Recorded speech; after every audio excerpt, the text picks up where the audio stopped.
When that year had come to an end, Anaxicrates was archon in Athens, and in Rome Appius Claudius and Lucius Volumnius became consul. While these held office, Demetrius, the son of Antigonus, having received from his father strong land and sea forces, also a suitable supply of missiles and of the other things requisite for carrying on a siege, set sail from Ephesus. He had instructions to free all the cities throughout Greece, but first of all Athens, which was held by a garrison of Cassander. Sailing into the Piraeus with his forces, he at once made an attack on all sides and issued a proclamation. Dionysius, who had been placed in command of the garrison on Munichia, and Demetrius of Phalerum, who had been made military governor of the city by Cassander, resisted him from the walls with many soldiers. Some of Antigonus's men, attacking with violence and effecting an entrance along the coast, admitted many of their fellow soldiers within the wall. The result was that in this way the Piraeus was taken, and, of those within it, Dionysius the commander fled to Munichia, and Demetrius of Phalerum withdrew into the city. On the next day, when he had been sent with others as envoys by the people to Demetrius, and had discussed the independence of the city and his own security, he obtained a safe conduct for himself, and giving up the direction of Athens, fled to Thebes and later into Egypt to Ptolemy. And so this man, after he had been director of the city for 10 years, was driven from his fatherland in the way described.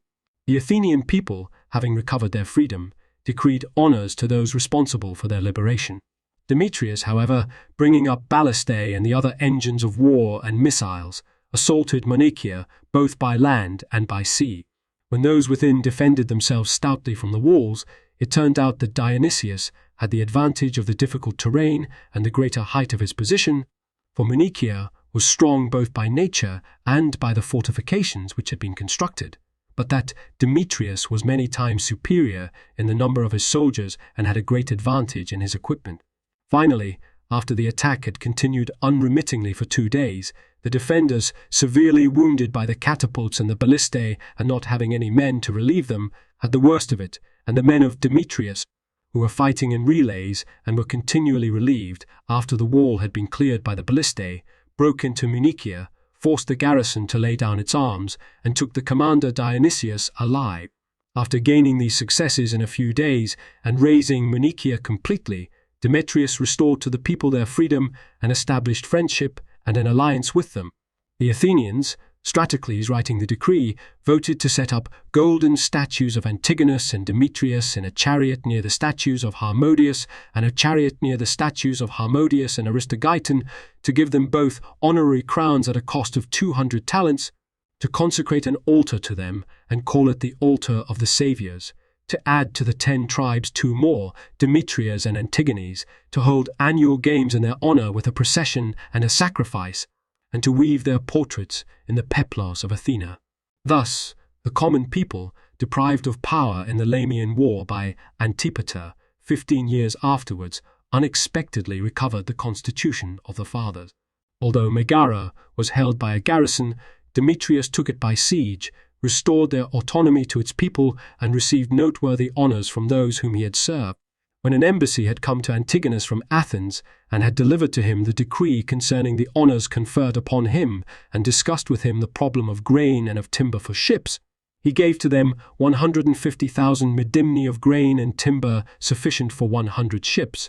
He also withdrew his garrison from Imbros and gave the city back to the Athenians. He wrote to his son, Demetrius, ordering him to call together councillors from the allied cities who should consider in common what was advantageous for Greece, and to sail himself with his army to Cyprus and finish the war with the generals of Ptolemy as soon as possible. Demetrius, promptly doing all according to his father's orders, moved toward Caria and summoned the Rhodians for the war against Ptolemy.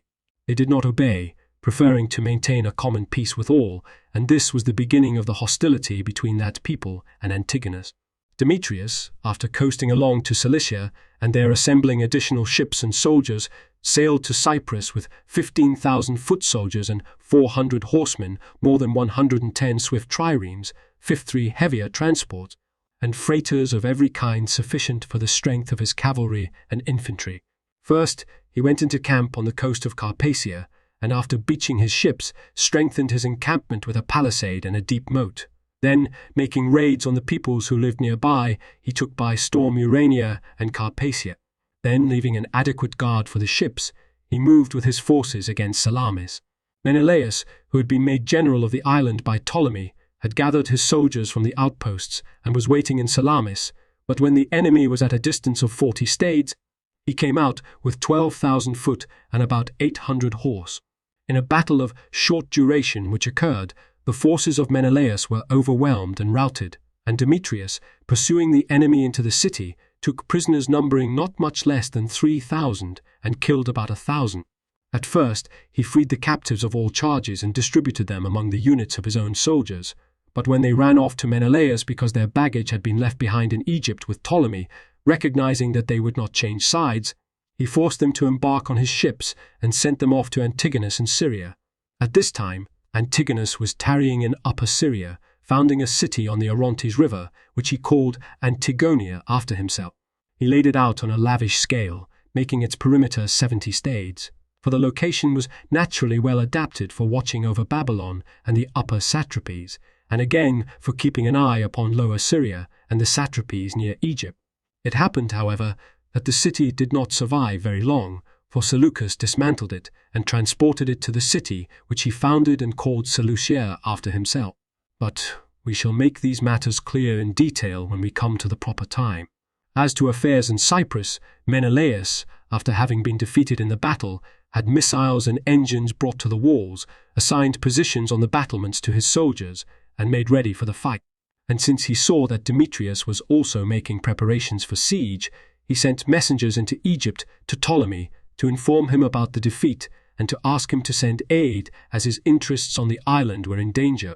Since Demetrius saw that the city of the Salaminians was not to be despised and that a large force was in the city defending it, he determined to prepare siege engines of very great size, catapults for shooting bolts and ballistae of all kinds, and the other equipment that would strike terror. He sent for skilled workmen from Asia and for iron, likewise for a large amount of wood and for the proper complement of other supply. When everything was made ready for him, he constructed a device called the Helepolis, which had a length of 45 cubits on each side and a height of 90 cubits. It was divided into 9 stories, and the whole was mounted on 4 solid wheels, each 8 cubits high. He also constructed very large battering rams and 2 penthouses to carry them. On the lower levels of the Helepolis, he mounted all sorts of ballistae, the largest of them capable of hurling missiles weighing 3 talents. On the middle levels he placed the largest catapults, and on the highest his lightest catapults and a large number of ballistae, and he also stationed on the Helepolis more than 200 men to operate these engines in the proper manner. Bringing the engines up to the city and hurling a shower of missiles, he cleared the battlements with the ballistae and shattered the walls with the rams. Since those within resisted boldly and opposed his engines of war with other devices, for some days the battle was doubtful, both sides suffering hardships and severe wounds. And when finally the war was falling and the city was in danger of being taken by storm, the assault was interrupted by the coming of night. Menelaus, seeing clearly that the city would be taken unless he tried something new, gathered a large amount of dry wood at about midnight, threw this upon the siege engines of the enemy, and at the same time all shot down fire-bearing arrows from the walls and set on fire the largest of the siege engines. As the flames suddenly blazed high, Demetrius tried to come to the rescue, but the flames got the start of him, with the result that the engines were completely destroyed and many of those who manned them were lost. Demetrius, although disappointed in his expectations, did not stop but pushed the siege persistently by both land and sea, believing that he would overcome the enemy in time. When Ptolemy heard of the defeat of his men, he sailed from Egypt with considerable land and sea forces. Reaching Cyprus at Paphos, he received ships from the cities and coasted along to Citium, which was distant from Salamis 200 stades. He had in all 140 ships of war, of which the largest were quinqueremes and the smallest quadriemes. More than 200 transports followed, which carried at least 10,000 foot soldiers. Ptolemy sent certain men to Menelaus by land, directing him, if possible, to send him quickly the ships from Salamis, which numbered 60, for he hoped that, if he received these as reinforcement, he would easily be superior in the naval engagement, since he would have 200 ships in the battle. Learning of his intention, Demetrius left a part of his forces for the siege, and, manning all his ships and embarking upon them the best of his soldiers, he equipped them with missiles and ballistae and mounted on the prows a sufficient number of catapults for throwing bolts 3 spans in length. After making the fleet ready in every way for a naval battle, he sailed around the city and, anchoring at the mouth of the harbour just out of range, spent the night preventing the ships from the city from joining the others, and at the same time watching for the coming of the enemy and occupying a position ready for battle. When Ptolemy sailed up towards Salamis, the service vessels following at a distance, his fleet was awe-inspiring to behold because of the multitude of its ships. When Demetrius observed Ptolemy's approach, he left the admiral Antisthenes with 10 of the quinqueremes to prevent the ships in the city from going forth for the battle, since the harbour had a narrow exit, and he ordered the cavalry to patrol the shore, so that, if any wreck should occur, they might rescue those who should swim across to the land. He himself drew up the fleet and moved against the enemy with 108 ships in all, including those that had been provided with crews from the captured town. The largest of the ships were sevens, and most of them were quinqueremes. The left wing was composed of 7 Phoenician sevens and 30 Athenian quadriremes, Medius the admiral having the command. Sailing behind these, he placed 10 sixes and as many quinqueremes, for he had decided to make strong this wing where he himself was going to fight the decisive battle. In the middle of the line, he stationed the lightest of his ships, which Themison of Samos and Marsyas, who compiled the history of Macedonia, commanded. The right wing was commanded by Hegesippus of Halicarnassus and Plestias of Kos, who was the chief pilot of the whole fleet.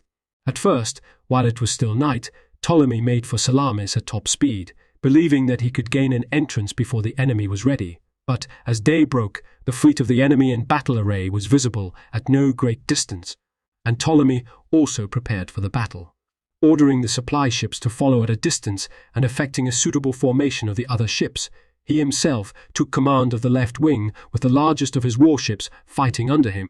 After the fleet had been disposed in this way, both sides prayed to the gods, as was the custom, the signalmen leading and the crews joining in the response.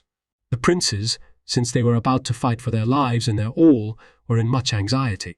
When Demetrius was about 3 stades distant from the enemy, he raised the battle signal that had been agreed upon, a gilded shield, and this sign was made known to all by being repeated in relay. Since Ptolemy also gave a similar signal, the distance between the fleets was rapidly reduced. When the trumpets gave the signal for battle and both forces raised the battle cry, all the ships rushed to the encounter in a terrifying manner, using their bows and their bows and their ballistae at first, then their javelins in a shower. The men wounded those who were within range. Then, when the ships had come close together and the encounter was about to take place with violence, the soldiers on the decks crouched down and the oarsmen, spurred on by the signalmen, bent more desperately to their oars.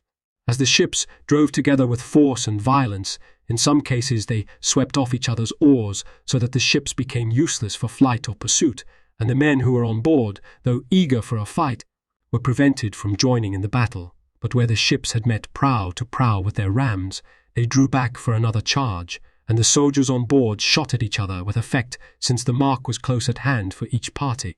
Some of the men, when their captains had delivered a broadside blow and the rams had become firmly fixed, leapt aboard the ships of the enemy, receiving and giving severe wounds, for certain of them, after grasping the rail of a ship that was drawing near, missed their footing, fell into the sea, and at once were killed with spears by those who stood above them, and others, making good their intent, slew some of the enemy and, forcing others along the narrow deck, drove them into the sea.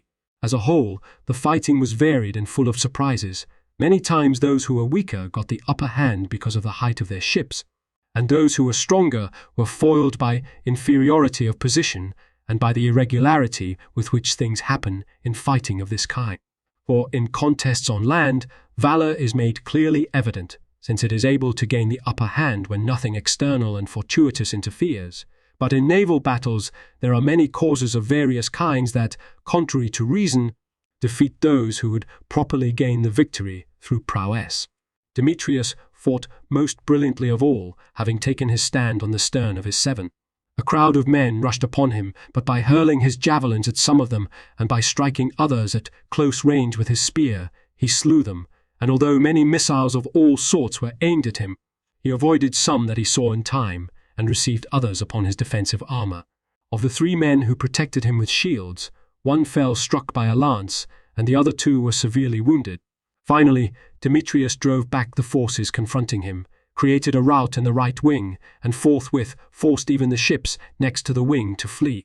Ptolemy, who had with himself the heaviest of his ships and the strongest men, easily routed those stationed opposite him, sinking some of the ships and capturing others with their crew.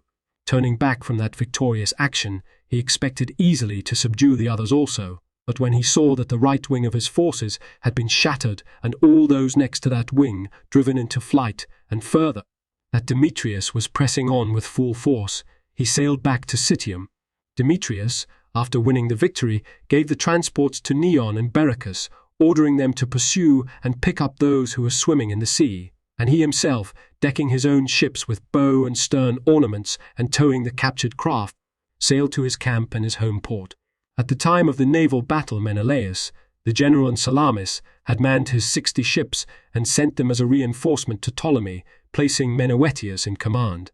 When a battle occurred at the harbour mouth, with the ships on guard there, and when the ships from the city pressed forward vigorously, Demetrius's 10 ships fled to the camp of the army, and Meneuetius, after sailing out and arriving a little too late, returned to Salamis. In the naval battle, whose outcome was as stated, more than 100 of the supply ships were taken, upon which were almost 8,000 soldiers, and of the warships 40 were captured with their crews and about 80 were disabled, which the victors towed, full of seawater, to the camp before the city. 20 of Demetrius's ships were disabled, but all of these, after receiving proper care, continued to perform the services for which they were suited. Thereafter, Ptolemy gave up the fight in Cyprus and returned to Egypt. Demetrius, after he had taken over all the cities of the island and their garrisons, enrolled the men in companies, and when they were organized, they came to 16,000 foot and about 600 horse. He at once sent messengers to his father to inform him of the successes, embarking them on his largest ship. And when Antigonus heard of the victory that had been gained, elated by the magnitude of his good fortune, he assumed the diadem, and from that time on he used the style of king, and he permitted Demetrius also to assume this same title and rank. Ptolemy, however, not at all humbled in spirit by his defeat, also assumed the diadem and always signed himself king. And in a similar fashion, in rivalry with them, the rest of the princes also called themselves kings. Seleucus, who had recently gained the upper satrapies, and Lysimachus and Cassander, who still retained the territories originally allotted to them. Now that we have said enough about these matters, we shall relate in their turn the events that took place in Libya and in Sicily. When Agathocles heard that the princes whom we have just mentioned had assumed the diadem, since he thought that neither in power, nor in territory, nor in deeds, was he inferior to them, he called himself king. He decided not to take a diadem, for he habitually wore a chaplet, which at the time when he seized the tyranny was his, because of some priesthood, and which he did not give up, while he was struggling to gain the supreme power. But some say that he originally had made it his habit to wear this, because he did not have a good head of hair. However this may be, in his desire to do something worthy of this title, he made a campaign against the people of Utica, who had deserted him.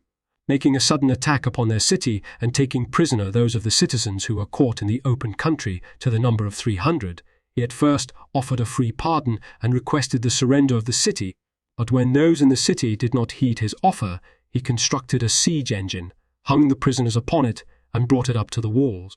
The Uticans pitied the unfortunate men, yet, holding the liberty of all of more account than the safety of these, they assigned posts on the walls to the soldiers and bravely awaited the assault.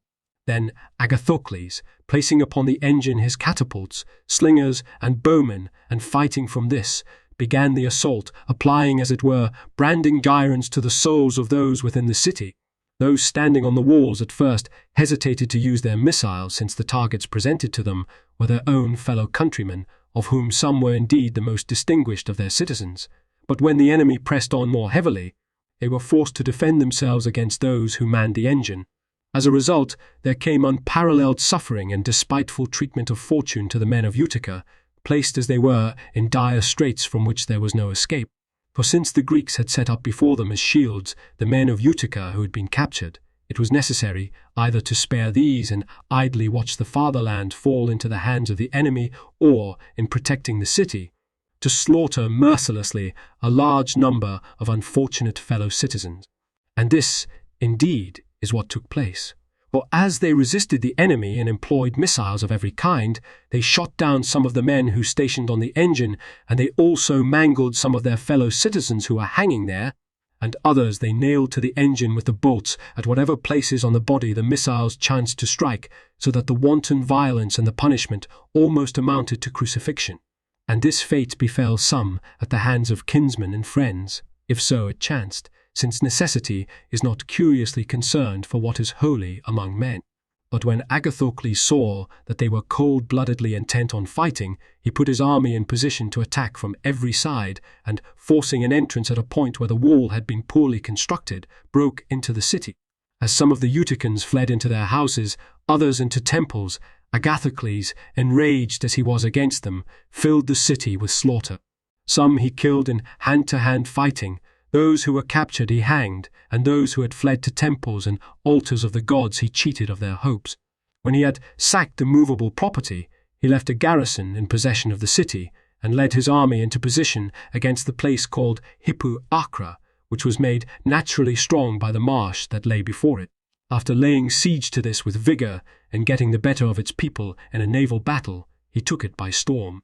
When he had conquered the cities in this way, he became master both of most of the places along the sea and of the peoples dwelling in the interior, except the nomads, of whom some arrived at terms of friendship with him, and some awaited the final issue.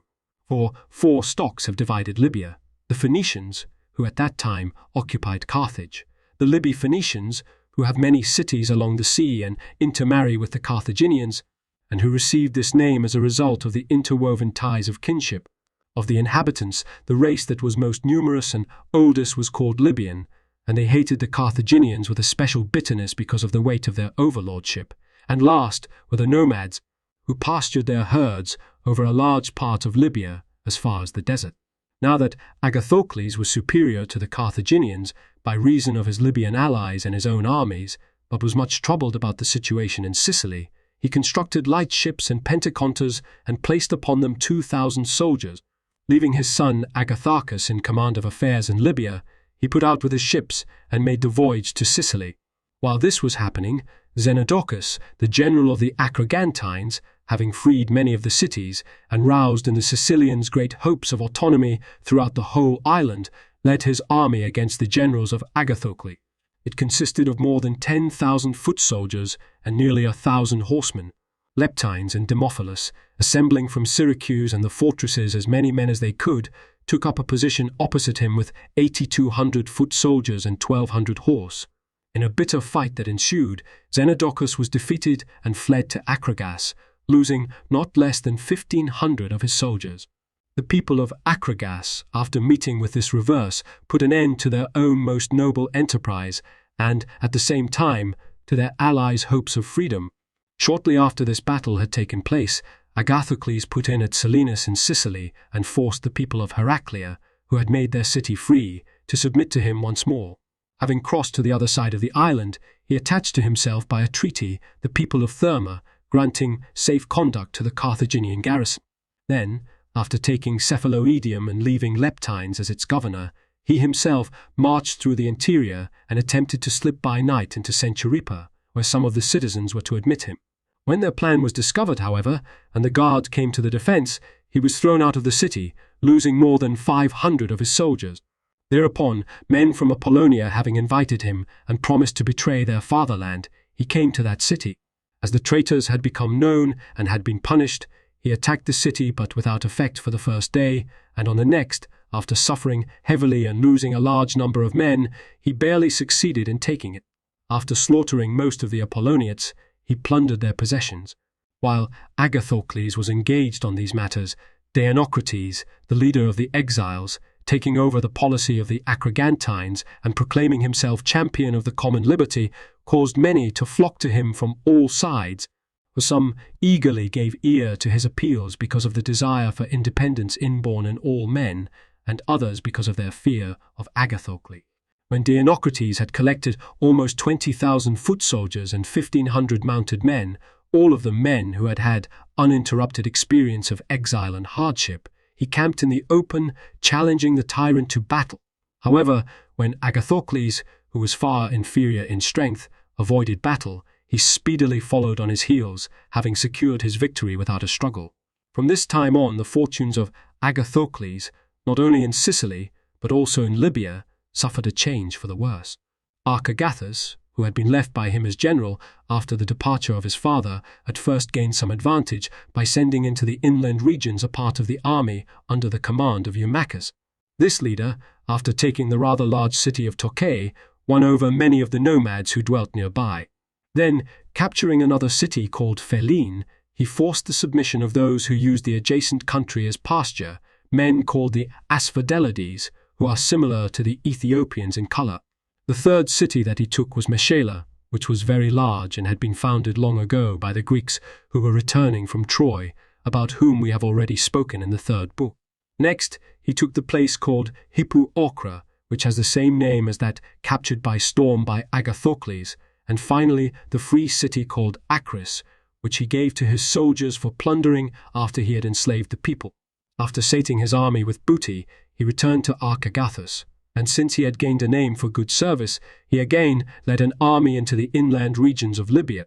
Passing by the cities that he had previously mastered, he gained an entrance into the city called Miltine, having appeared before it without warning. But when the barbarians gathered together against him and overpowered him in the streets, he was, to his great surprise, driven out and lost many of his men. Departing thence, he marched through a high mountain range that extended for about 200 stades and was full of wildcats, in which, accordingly, no birds whatever nested either among the trees or the ravines because of the rapacity of the aforementioned beasts. Crossing this range, he came out into a country containing a large number of apes and to 3 cities called from these beasts Pithecusae, if the name is translated into the Greek language.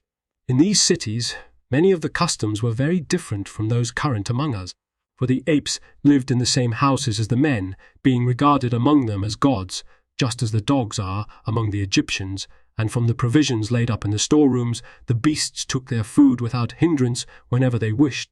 Parents usually gave their children names taken from the apes, just as we do from the gods. For any who killed this animal, as if he had committed the greatest sacrilege, death was established as the penalty. For this reason, among some there was current a proverbial saying about those slain with impunity, that they were paying the penalty for a monkey's blood. However this may be, Eurymachus, after taking one of these cities by storm, destroyed it, but the other 2 he won over by persuasion. When, however, he heard that the neighboring barbarians were collecting great forces against him, he pushed on more vigorously, having decided to go back to the regions by the sea. Up to this time, all the campaign in Libya had been satisfactory to Archagathus. But after this, the Senate in Carthage took good counsel about the war, and the senators decided to form 3 armies and send them forth from the city, one against the cities of the coast, one into the midland regions, and one into the interior. They thought that if they did this, they would in the first place relieve the city of the siege and at the same time of the scarcity of food, for since many people from all parts had taken refuge in Carthage, there had resulted a general scarcity, the supply of provisions being already exhausted, but there was no danger from the siege, since the city was inaccessible because of the protection afforded by the walls and the sea. In the second place, they assumed that the Allies would continue more loyal if there were more armies in the field aiding them, and, what was most important, they hoped that the enemy would be forced to divide his forces and to withdraw to a distance from Carthage. All of these aims were accomplished according to their purpose. For when 30,000 soldiers had been sent out from the city, the men who were left behind as a garrison not only had enough to maintain themselves, but out of their abundance they enjoyed everything in profusion, and the allies, who hitherto, because of their fear of the enemy, were compelled to make terms with him, again gained courage and hastened to return to the formerly existing friendship. When Archagathus saw that all Libya was being occupied in sections by hostile armies, he himself also divided his army. Part he sent into the coastal region, and of the rest of his forces he gave part to Ascalon and sent him forth, and part he led himself, leaving an adequate garrison in Tunis. when so many armies were wandering everywhere in the country, and when a decisive crisis in the campaign was expected, all anxiously awaited the final outcome. Now Hanno, who commanded the army of the Midland region, laid an ambush for Ashrian and fell on him suddenly, slaying more than 4,000 foot soldiers and about 200 mounted troops, among whom was the general himself. Of the others, some were captured and some escaped in safety to Archagathus, who was about 500 stades distant. As for Himilco, who had been appointed to conduct the campaign into the interior, at first he rested in a certain city, lying in wait for Eumachus, who was dragging along his army heavily loaded with the spoils from the captured city. Then, when the Greeks drew up their forces and challenged him to battle, Himilco left part of his army under arms in the city, giving them orders that, when he retired in pretended flight, they should burst out upon the pursuers. He himself, leading out half of his soldiers and joining battle a little distance in front of the encampment, at once took to flight as if panic-stricken. Eumachus' men, elated by their victory and giving no thought at all to their formation, followed, and in confusion pressed hard upon those who were withdrawing. But when suddenly from another part of the city there poured forth the army, all ready for battle, and when a great host shouted at a single command, they became panic-stricken. Accordingly, when the barbarians fell upon an enemy who had been thrown into disorder and frightened by the sudden onslaught, the immediate result was the rout of the Greeks. Since the Carthaginians cut off the enemy's return to his camp, Eumachus was forced to withdraw to the nearby hill, which was ill supplied with water. When the Phoenicians invested the place, the Greeks, who had become weak from thirst and were being overpowered by the enemy, were almost all killed. In fact, of 8,000 foot soldiers, only 30 were saved, and of 800 horsemen, 40 escaped from the battle. After meeting with so great a disaster, Archagathus returned to Tunis. He summoned from all sides the survivors of the soldiers who had been sent out, and he sent messengers to Sicily to report to his father what had happened and to urge him to come to his aid with all possible speed. In addition to the preceding disasters, another loss befell the Greeks, for all their allies except a few deserted them, and the armies of the enemy gathered together and, pitching camp nearby, lay in wait for them. Himilco occupied the passes and shut off his opponents, who were at a distance of 100 stades from the routes leading from the region, and on the other side Atabas camped at a distance of 40 stades from Tunis. Therefore, since the enemy controlled not only the sea but also the land, the Greeks both suffered from famine and were beset by fear on every side. While all were in deep despair, Agathocles, when he learned of the reverses in Libya, made ready 17 warships intending to go to the aid of Archagathus. Although affairs in Sicily had also shifted to his disadvantage because of the increase in the strength of the exiles who followed Deionocrates, he entrusted the war on the island to Leptines as general, and he himself, manning his ships, watched for a chance to set sail, since the Carthaginians were blockading the harbour with 30 ships. Now, at this very time, 18 ships arrived from Etruria as a reinforcement for him, slipping into the harbour at night without the knowledge of the Carthaginians. Gaining this resource, Agathocles outgeneraled his enemies, ordering the allies to remain until he should have sailed out and drawn the Carthaginians into the chase. He himself, just as he had planned, put to sea from the harbour at top speed with his 17 ships. The ships on guard pursued, but Agathocles, on seeing the Etruscans appearing from the harbour, suddenly turned his ships, took position for ramming, and pitted his ships against the barbarians. The Carthaginians, terror-stricken by the surprise, and because their own triremes were cut off between the enemy fleets, fled. Thereupon the Greeks captured 5 ships with their crews, and the commander of the Carthaginians, when his flagship was on the point of being captured, killed himself, preferring death to the anticipated captivity. But in truth, he was shown by the event to have judged unwisely, for his ship caught a favouring wind, raised its jury-mast, and fled from the battle. Agathocles, who had no hope of ever getting the better of the Carthaginians on the sea, unexpectedly defeated them in a naval battle, and thereafter he ruled the sea and gave security to his merchants. For this reason, the people of Syracuse, goods being brought to them from all sides, in place of scarcity of provisions, soon enjoyed an abundance of everything. The tyrant, encouraged by the success that had been won, dispatched Leptines to plunder the country of the enemy and, in particular, that of Acragas. For Xenodocus, vilified by his political opponents because of the defeat he had suffered, was at strife with them. Agathocles therefore ordered Leptines to try to entice the man out to a battle, for, he said, it would be easy to defeat him since his army was seditious and had already been overcome. And indeed, this was accomplished, for when Leptines entered the territory of Acragas and began plundering the land, Xenodocus at first kept quiet, not believing himself strong enough for battle.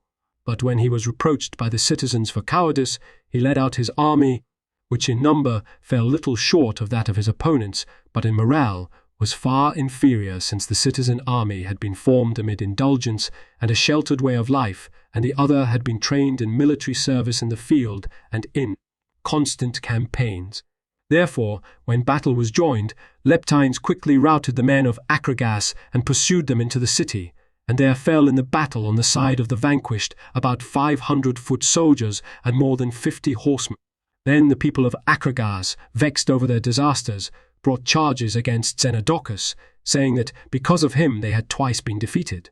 But he, fearing the impending investigation and trial, departed to Geer.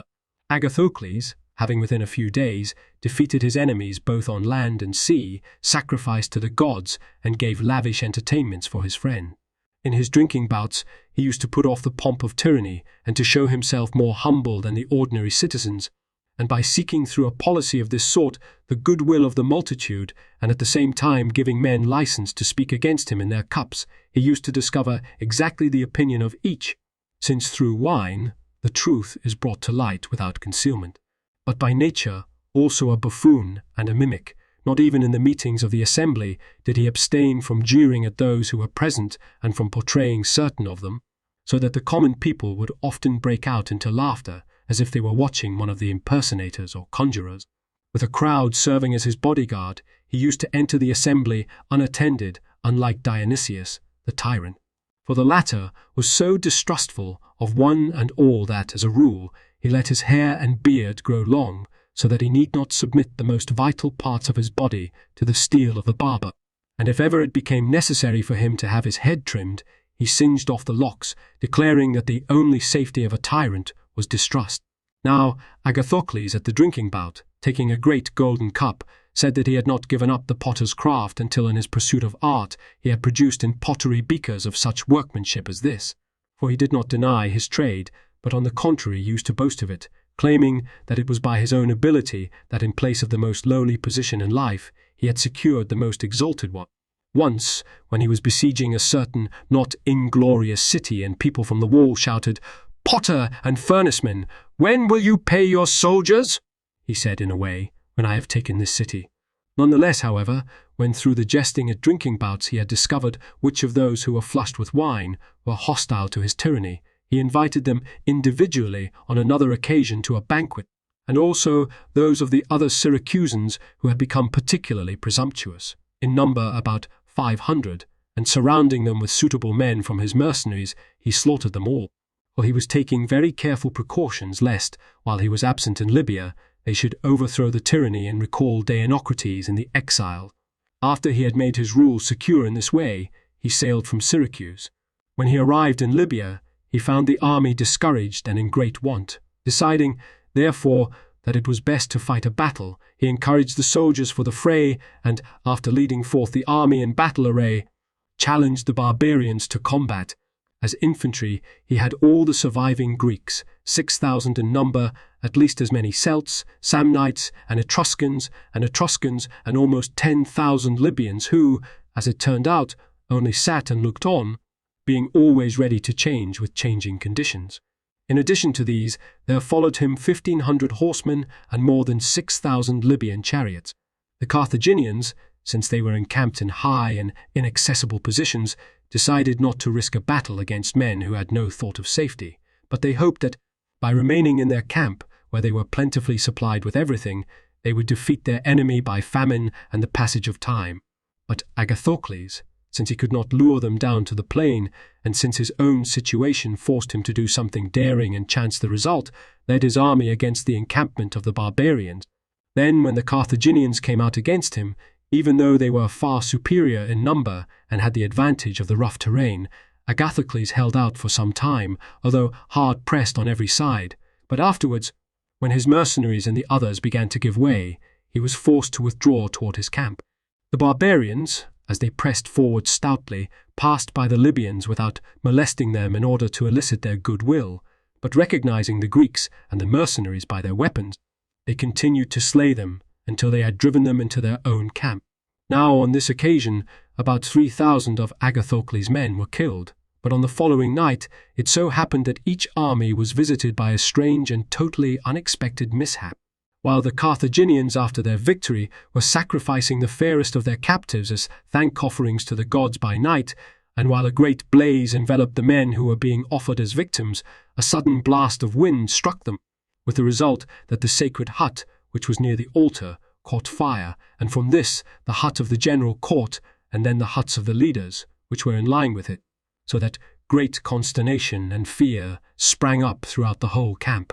Some were trapped by the conflagration while trying to put out the fire, and others while carrying out their armor and the most valued of their possessions. For, since the huts were made of reeds and straw, and the fire was forcibly fanned by the breeze, the aid brought by the soldiers came too late. Thus, when almost the entire camp was in flames, many, caught in the passages which were narrow, were burned alive and suffered due punishment on the spot for their cruelty to the captives, the impious act itself having brought about a punishment to match it. And as for those who dashed from the camp amid tumult and shouting, another greater danger awaited them. As many as 5,000 of the Libyans who had been taken into Agathocles' army had deserted the Greeks and were going over by night to the barbarians. When those who had been sent out as scouts saw these men coming toward the Carthaginian camp, believing that the whole army of the Greeks was advancing ready for battle, they quickly reported the approaching force to their fellow soldiers. When the report had been spread through the whole force, there arose tumult and dread of the enemy's attack. Each man placed his hope of safety in flight, and since no order had been given by the commanders, nor was there any formation, the fugitives kept running into each other. When some of them failed to recognize their friends because of the darkness and others because of fright, they fought against them as if they were enemies. A general slaughter took place, and while the misunderstanding still prevailed, some were slain in hand-to-hand fighting, and others, who had sped away unarmed and were fleeing through the rough country, fell from cliff, distraught in mind by the sudden panic. Finally, after more than 5,000 had perished, the rest of the multitude came safe to Carthage. But those in the city, who had also been deceived at that time by the report of their own people, supposed that they had been conquered in a battle and that the largest part of the army had been destroyed. Therefore, in great anxiety, they opened the city gates and with tumult and excitement received their soldiers, fearing lest with the last of them the enemy should burst in. When day broke, however, they learned the truth and were with difficulty freed from their expectation of disaster. At this same time, however, Agathocles, by reason of deceit and mistaken expectation, met with similar disaster. For the Libyans who had deserted did not dare go on after the burning of the camp and the tumult that had arisen, but turned back again, and some of the Greeks, seeing them advancing and believing that the army of the Carthaginians had come, reported to Agathocles that the enemy's forces were near at hand. The dynast gave the order to take up arms, and the soldiers rushed from the camp with great tumult. Since at the same time the fire in the Carthaginian camp blazed high and the shouting of the Carthaginians became audible, the Greeks believed that the barbarians were in very truth advancing against them with their whole army. Since their consternation prevented deliberation, panic fell upon the camp, and all began to flee. Then, as the Libyans mingled with them in the darkness, fostered and increased their uncertainty, those who happened to meet fought each other as if they were enemies. They were scattered about everywhere throughout the whole night and were in the grip of panic fear, with the result that more than 4,000 were killed. When the truth was at long last discovered, those who survived returned to their camp. Thus, both armies met with disaster in the way described, being tricked, according to the proverb, by the empty alarms of war. Since after this misfortune, the Libyans all deserted him, and the army which remained was not strong enough to wage battle against the Carthaginians, Agathocles decided to leave Libya, but he did not believe that he would be able to transport his soldiers, since he had not prepared any transports, and the Carthaginians would never permit it while they controlled the sea. He did not expect that the barbarians would agree to a truce because they were far superior in their armies and were determined by the destruction of those who had first come across to prevent others from attacking Libya.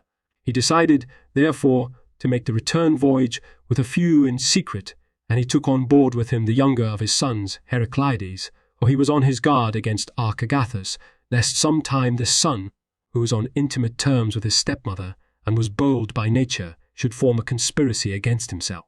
Archagathus, however, suspecting his purpose, watched for the sailing with care, being determined to reveal the plot to such of the leaders as would prevent the attempt. For he thought it monstrous that, although he had shared willingly in the battles, fighting in behalf of his father and brother, yet he alone should be deprived of a safe return and left behind as a victim to the enemy.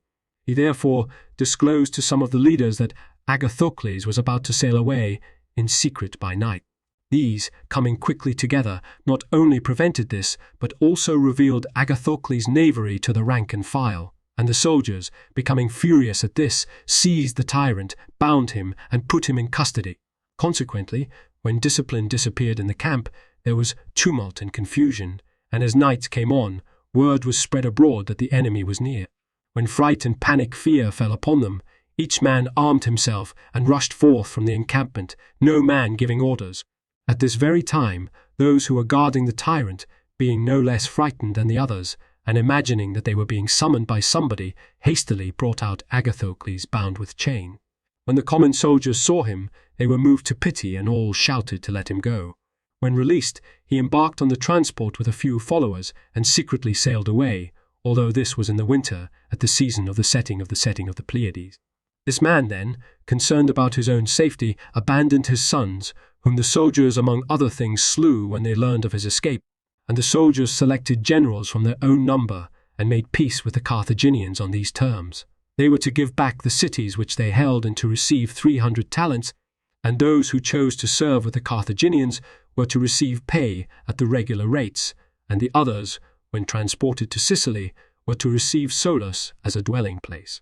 Now, most of the soldiers abided by the terms and received what had been agreed upon, but all those who continued to occupy the cities because they still clung to hopes of Agathocles were attacked and taken by storm. Their leaders the Carthaginians crucified, the others they bound with fetters and forced them by their own labor to bring back again into cultivation the country they had laid waste during the war. In this way, then, the Carthaginians recovered the liberty in the 4th year of the war. One might well draw attention both to the almost incredible elements in Agathocles' expedition to Libya and to the punishment that befell his children as if by divine providence. Although in Sicily he had been defeated and had lost the largest part of his army, in Libya, with a small portion of his forces, he defeated those who had previously been victorious. And after he had lost all the cities in Sicily, he was besieged at Syracuse. But in Libya, after becoming master of all the other cities, he confined the Carthaginians by a siege, Fortune, as if of set purpose, displaying her peculiar power when a situation has become hopeless. After he had come to such a position of superiority and had murdered Ofellus although he was a friend and a guest, the divine power clearly showed that it established through his impious acts against Ofellus a portent of that which later befell him. For in the same month, and on the same month, and on the same day on which he murdered Ofellus and took his army, he caused the death of his own sons and lost his own army. And what is most peculiar of all, the god, like a good lawgiver, exacted a double punishment from him. For when he had unjustly slain one friend, he was deprived of 2 sons, those who had been with Ofellus laying violent hands upon the young men. Let these things, then, be said as our answer to those who scorn such matters. When with all speed Agathocles had crossed from Libya into Sicily, he summoned a part of his army and went to the city of Segesta, which was an ally. Because he was in need of money, he forced the well-to-do to deliver to him the greater part of their property, the city at that time having a population of about 10,000. Since many were angry at this and were holding meetings, he charged the people of Segesta with conspiring against him and visited the city with terrible disasters. For instance, the poorest of the people he brought to a place outside the city beside the river Scamander and slaughtered them, but those who were believed to have more property he examined under torture and compelled each to tell him how much wealth he had, and some of them he broke on the wheel, others he placed bound in the catapults and shot forth, and by applying knucklebones with violence to some, he caused them severe pain. He also invented another torture similar to the bull of Phalaris. That is, He prepared a brazen bed that had the form of a human body and was surrounded on every side by bars. On this he fixed those who were being tortured and roasted them alive, the contrivance being superior to the bull in this respect, that those who perishing in anguish were visible. As for the wealthy women, he tortured some of them by crushing their ankles with iron pincers. He cut off the breasts of others, and by placing bricks on the lower part of the backs of those who were pregnant, he forced the expulsion of the fetus by the pressure.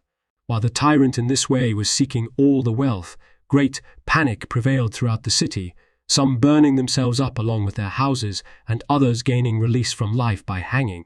Thus Segesta, encountering a single day of disaster, suffered the loss of all her men from youth upward.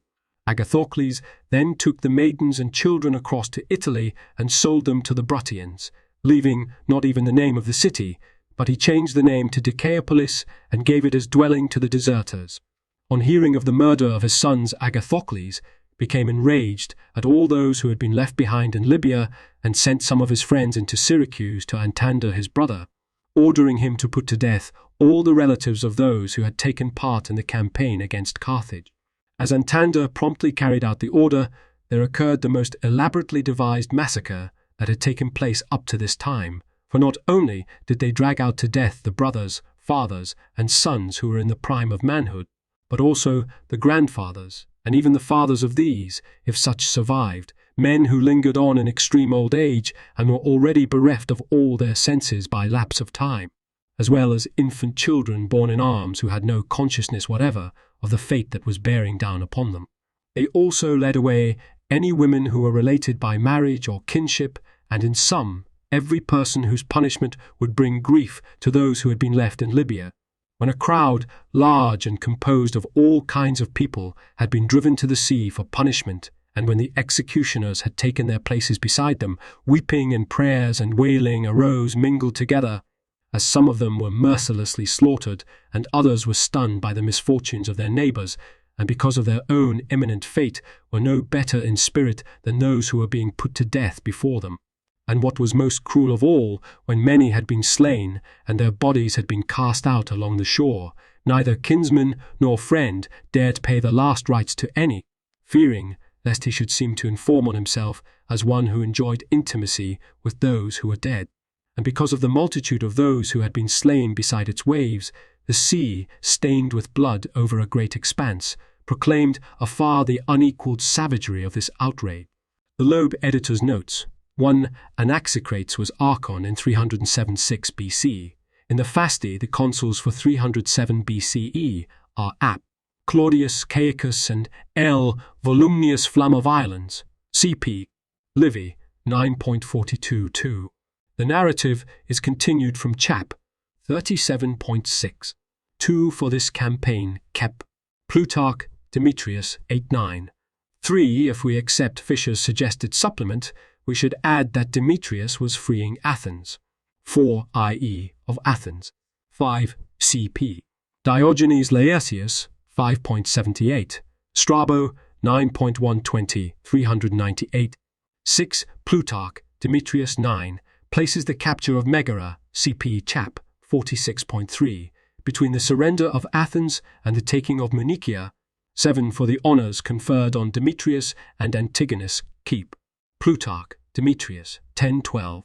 For Stratocles, an old political ally of Hyperides, who had acted as an accuser in the affair of Harpalus and had played an important role in Athens during the Lamian War, see. Plutarch, Demetrius, 11:12. A number of decrees which he introduced in the assembly in this period are extant, e.g., Ig. 2.240-247, HCP, Book 18.18. 9 but keep. The note on Chap. 45.7. 10 about 230,000 bushels. 11 chi p. Chap 27. 12 so the text, but in Chap. 50.1. 3 we find that Demetrius, after leaving 10 quinqueremes at Salamis, had 10 quinqueremes, 10 sixes, and 7 sevens in his left wing alone. It seems certain, therefore, that the Baruterae stratiotides are not transports, which is the regular meaning of the term, but heavy warships, quinqueremes and larger, carrying armed men as well as oarsmen. Such ships would fight by boarding rather than by ramming. Sip, Tarn, Hellenistic military and naval developments, 144. It is quite certain also that among the takunotusai naos are the quadriemes mentioned in the battle, chap. 50.3, the triares of the text being in error either of the copyists or of Diodorus himself. For this whole passage, cap. Belok, Griechische Geschichte 4.1, 154, note 1. 13 on the north coast of Cyprus, near the end of the cape that projects to the northeast. 14. The exact situation of this city is unknown. 15 CP. Chap. 20, 1.1. 16 about 412 miles. 17 about 8 miles. 18 or reading Taisap Aegyptu Strateus and expeditions from Egypt, or again reading Toi Peri Aegyptu Pragmasi and affairs in Egypt. 19, so the text, but the city was actually called Antiocheia after Seleucus's father. The error is probably Diodorus rather than the copyists. Antigoniea was not completely abandoned, at least it is mentioned as if still in existence in 51 BC. Dio Cassius, 40.29, 1. Keep, C. Also, Benziga, in Polywissoa, SUV, Antiocheia, 1, and Antigoniea, 1. 20. No further reference to this is found in the extant portions of the history. 20. 1 for this campaign cap. Plutarch, Demetrius, 1517. 22. Literally, city-taker. Cow. Cheap. Chap. 91. If the cubit used is the standard Attic measure of about 112 feet, the dimensions given are about 68 feet on each side and 135 feet in height, with wheels 12 feet in diameter, but a shorter Macedonian cubit, perhaps about 1 foot long, is possible. Tarn, Hellenistic, military and naval developments, 1516. 23, about 180 ebs. 24, the defeat described in chap. 47.3. 25, about 23 miles, which is approximately correct for the distance by land, but the distance by sea around Cape Pedalium is at least twice as great. 26, Plutarch, Demetrius, 16.1, gives the number as 150. 27, about 21 inches. For this battle cup, Plutarch, Demetrius, 16, Polyaenus, 4.77. 28, the number is probably corrupt. Plutarch, Demetrius, 16, gives the total as 180, Polyaenus, 4.77, as 170. If we were right in regard to the Baruteri Stratiatides, CP chap. 47.1, and note, Demetrius by Diodorus's own count should have had in this battle 110 triremes and quadriremes and 43 heavier warships, 10 having been left at Salamis, plus any from the captured ports. 29. This statement also appears to be false. 30. According to Suidas, he was a half-brother of Antigonus. He wrote a history of Macedonia in 10 books, one of Attica in 12 books, and a work on the education of Alexander. 31. The men who kept time for the oarsmen. 32. About 1-2 mile. 33. Ptolemy's assumption of the diadem is placed in the year 305.4 by the Parian marble, H. 239 B23. 34. Continued in chap. 73. 35. CP. Aelian, var. Heist. 11.4. For a similar reason, Julius Caesar welcomed the right to wear a laurel wreath. Suetonius, Divus, Julius, 45.2. 36. But, according to Polybius, 1.82, 8, Utica and Hippu Acra, CP, chap. 55.3, were the only cities that had remained true to Carthage. 37. Probably a movable tower, like the Helepolis of chap. 48.2. 38. Literally, the citadel of the horse or the Cape of the Horse, identified with Hippo's Dioritis, the modern Bizerte. CP.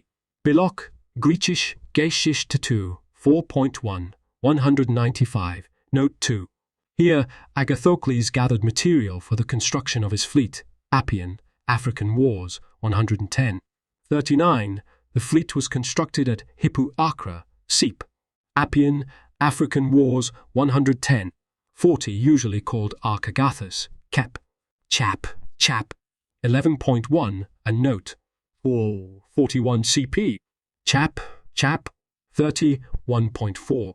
42, the name means like the asphodel. 43, there is nothing about this incident in Book 3, and chronologically it belongs in Book 7, of which only fragments are extant. Key P. Vol. I. 358, 359. 44 Key. Chap. 55.3. 45. None of the cities or peoples mentioned in this paragraph can be identified with certainty. 46, about 23 miles. Or 47, or weasels. 48, apacities. Kipi. The Pithecusae Nasui, Ape Islands, off the coast of Campania, chap. 44.7. 49 CP. Book 1, chap.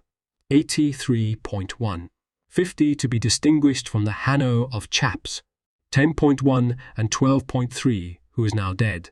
Nothing further is known of this Hanno. 51 about 57 miles. 52 about 11.12 miles. 53 about 4.12 miles. 54, the Dolon was either a light spar that could be rigged at the prow of the warship, extending forward like a high bowsprit, or a square sail hung on a crossesme at the end of such a spar. We hear of this rig only on Phoenician and Roman craft, since it could be set up more quickly than the ordinary mast, which was stowed before battle. It seems often to have been used as here. Livy 36.44, 3:45.1, 37.37, Polybius 16.15-2, 55 CP. Chap 56.2, 56 CP. Cicero, Tusculan Disputations 5.20, 58, 57 CP. Book 19.27, 58 CP. Plutarch, Apophthegmata, Phone 176. For the character of Agathocles Keep. Book 19.9.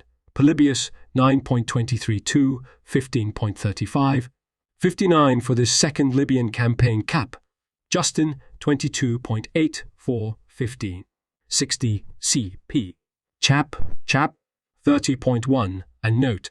61 about November 1, 307 BCE.